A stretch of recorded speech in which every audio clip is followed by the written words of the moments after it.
IFM News. IFM News. IFM News. Lokal.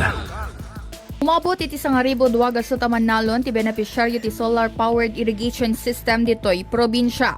Ditoy a programa iti Provincial Government of Ilocos Norte wenno PGIN ket napunduan iti 40 milyon na pisos karagiti 225 nga ektarya a pagtalunan. Patyo ni Governor Cecilia Araneta Marcos at ti solar-powered irrigation ti maysa karagiti kangrunaan kasapulan dagiti Mannalon tapno saan da marigatan wenno agparekot iti danom.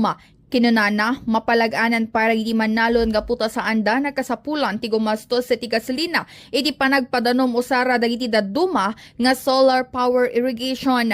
Malaksid iti raytoy agtultuloy dagiti narwaya programa may papaay karagiti Mannalon dito'y probinsya kas kuma iti pan naka-establisar dagiti nasoro ka 370 a farm reservoir canal dredging nga umabot iti 36 kilometers kan dagiti maibunbunong nga irrigation tool.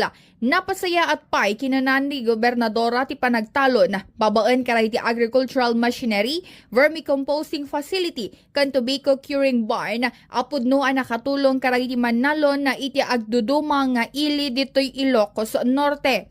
Mainaig iti daytoy in panamnama ni Governor Araneta Marcos asi susuporta ti gobyerno probinsyal iti beneg ti agrikultura ken namnamaan ti kakailyan ti ad-adupay at tulong ken programa ang maipaay para iti pagsayaatan ti kaaduan.